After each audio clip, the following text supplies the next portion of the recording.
Urban local bodies के Myers और chairpersons, municipal commissioners, स्वच्छ भारत मिशन के अमृत योजना के आप सभी सारथी, देवियों और सज्जनों,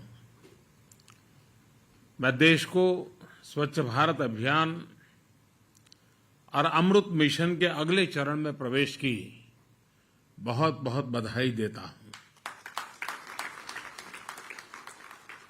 2014 में देशवासियों ने भारत को खुले में शौच से मुक्त करने का, ओडीएफ बनाने का संकल्प लिया था। 10 करोड़ से ज्यादा शौचालयों के निर्माण के साथ देशवासियों ने ये संकल्प पूरा किया।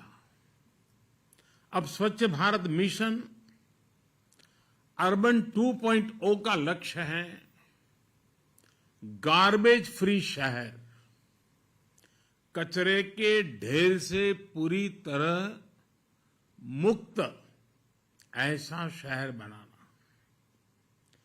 अमृत मिशन इसमें देशवासियों की और मदद करने वाला है। शहरों में 100% लोगों की साफ पानी तक पहुंच हो, शहरों में सीवेज का बेहतरीन प्रबंधन हो, इस दिशा में हम आगे बढ़ रहे हैं।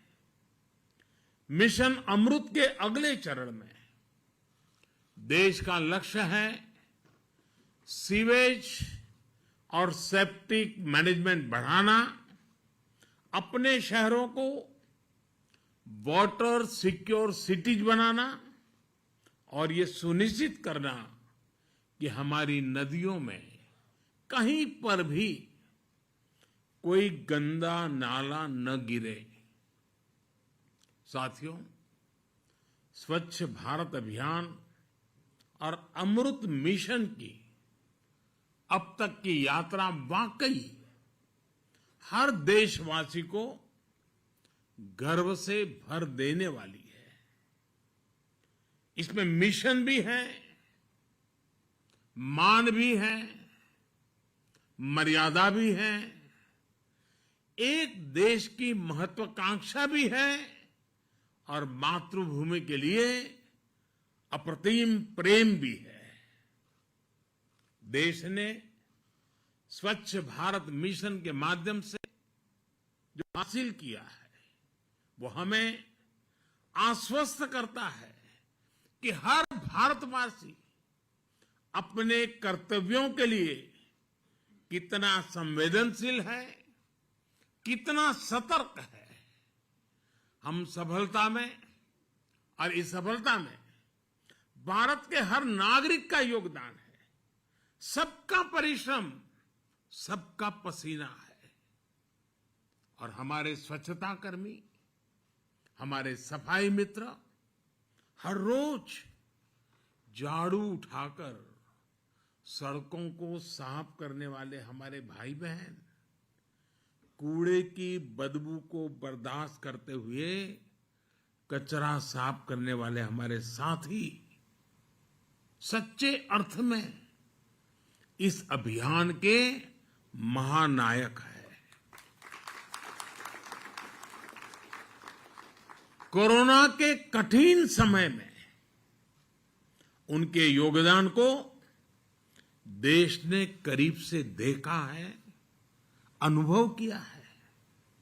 मैं देश की इन उपलब्धियों पर हर भारतवासी को बधाई के साथ ही स्वच्छ भारत मिशन अर्बन 2.0 और अमृत 2.0 के लिए शुभकामनाएं देता हूं।